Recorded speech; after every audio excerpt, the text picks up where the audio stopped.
चलिए अब आज हम 14 से शुरू करते हैं। तो 14 में क्या दिया गया है? 14 से 18 तक के अनुच्छेद में है कि समानता का अधिकार, सबको एक समान अधिकार दिया जाएगा, वो दिया गया है। तो 14 आर्टिकल 14 में दिया गया है कि विधि के समक्ष समानता। तो विधि के समक्ष समानता, सबको एक समान नियम से देखा जाएगा। कोई भी जनता हो सबको एक समान से देखा जाएगा। यह कहाँ से दिया गया है? ब्रिटेन से दिया गया है। दूसरा नियम यह कहता है विधि के समान संरक्षण। विधि के समान संरक्षण, जो भी नियम कहता है उसके समान कोई भी पब्लिक को, कोई भी आदमी को संरक्षण दिया जाएगा। ये कहाँ से लिया गया है? अमेरिका से लिया गया है। अमेरिका से लिया गया है। और यह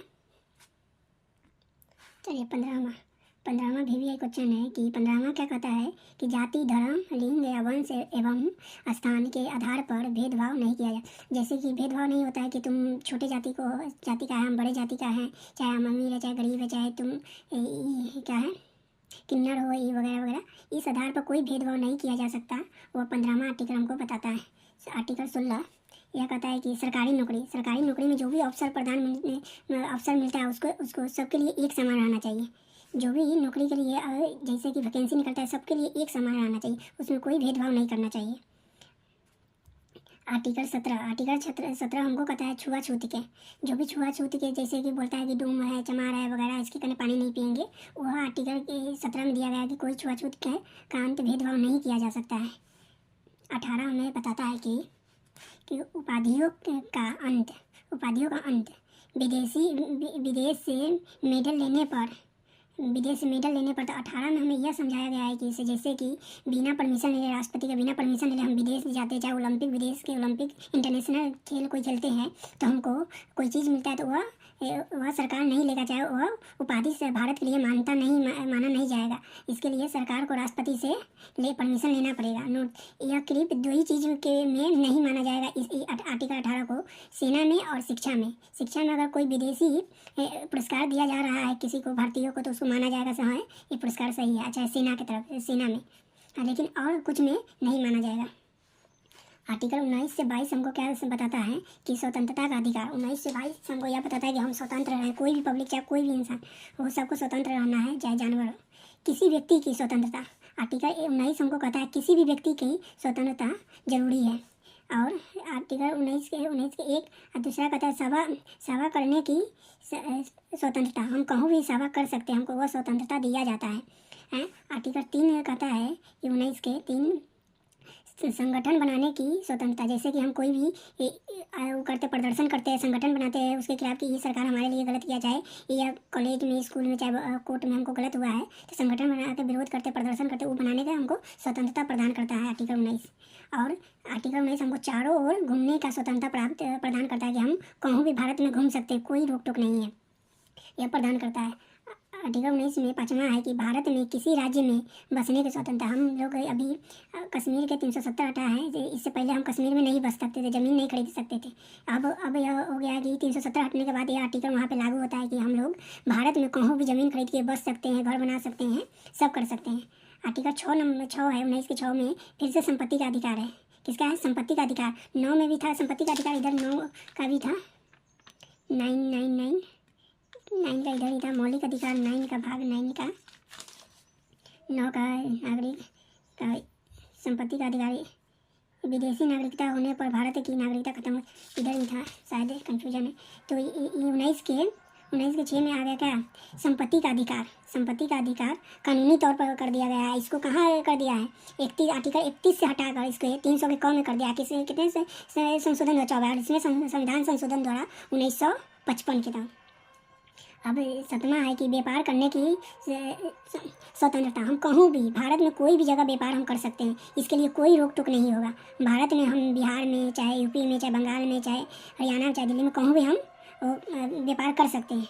आर्टिकल हमें 20 आर्टिकल कहता है कि अपराधों के लिए दोष सिद्ध के संबंध में 3 प्रकार की स्वतंत्रता, मतलब कि अपराध कोई किया है उसके लिए 3 स्वतंत्रता दिया जाता है।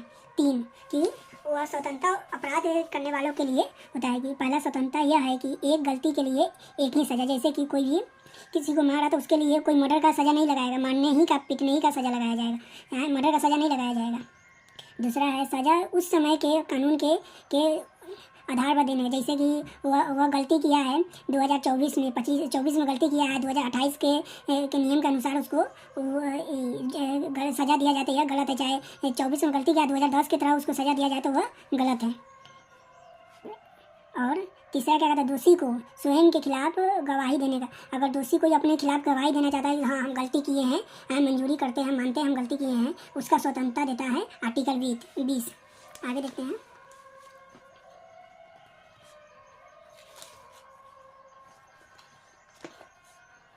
आर्टिकल 20 इसका स्वतंत्रता देता है। आगे देखते हैं। आर्टिकल 21 है कि राज्यों में 6 से 14 वर्ष के समस्त बच्चों को फ्री शिक्षा, मतलब कि 6 साल से लेकर 14 वर्ष के बच्चों को कोई भी फीस नहीं देना है। आर्टिकल 21 हमको कहता है कि 6 साल से 14 साल के बच्चों को कोई शिक्षा नहीं दे कोई फीस नहीं देना है शिक्षा के लिए।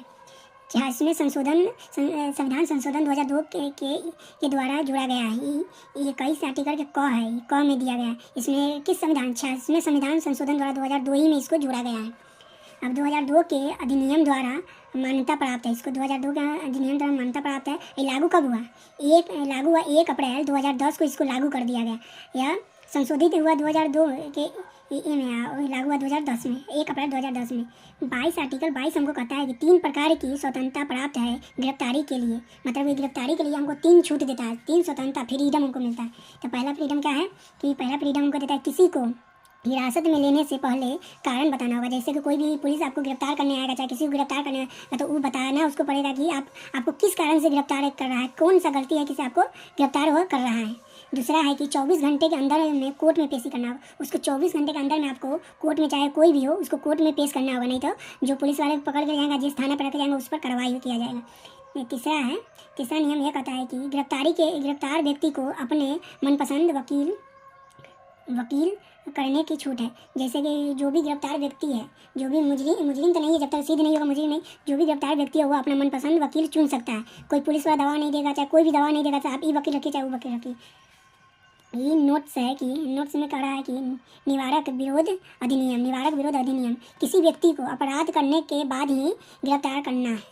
तो कोई भी व्यक्ति को, जैसे कि कोई भी व्यक्ति जा रहा है, उसको शक के आधार पर गिरफ्तार वो नहीं कर सकता। उसको अपराध अगर कर लिया तब ये गिरफ्तार करना है। चाहे कोई भी अपराध करने जा रहा है, चाहे उसको खुफिया तरीके तब गिरफ्तार कर सकता है, लेकिन ऐसे ही जाए कोई किसी को नहीं गिरफ्तार कर सकता है। दूसरा बता रहा है कि इस कानून के तहत किसी व्यक्ति को बिना कारण बताए 3 महीने तक गिरफ्तार या नज़रबंद कर सकता है। तो इसमें यह कह रहा है कि जैसे कोई भी अपराधी है, चाहे उस पर शक है, किसी को इस मर्डर में मिला होगा, चाहे इस चोरी में मिला होगा, चाहे ये फिरौती में मिला होगा, तो उसको 3 महीने तक पकड़ के रख सकता है, पूछताछ कर सकता है। चाहे घर में ही नज़रबंद कर सकता है। जैसे कि बोलता है ना कि आप घर से बाहर नहीं जाइएगा, चाहे दूसरे कंट्री में, चाहे दूसरे राज्य में नहीं जाइएगा, आपसे पूछताछ किया जाएगा। घर में ही नज़रबंद रख सकता है। 23 का है कि 23 का है कि मानव के तस्करी में यह कार्रवाई होता है। आर्टिकल 23 में कोई भी मानव तस्करी होता है तो आर्टिकल 23 के तहत उसको गिरफ्तार, उसको दंड दिया जाएगा। ये रोक लगाता है। 24 में है 14 वर्ष से कम आयु के बच्चे को कारखाना में काम करवाना कानूनन अपराध है। कितने कंपनी में 14 वर्ष से कम बच्चों को कारखाना में काम कराया जाता है वह कानूनन अपराध है। उसके वह जो काम करवाता है, जिस कंपनी में काम करता है उस कंपनी पर भी केस होगा, जो काम करवाता है, जो ठेकेदार काम करवाता है उस पर भी केस होगा। हमको 24 से यह बताता है। आगे चैप्टर में हम 25 देखेंगे। धन्यवाद।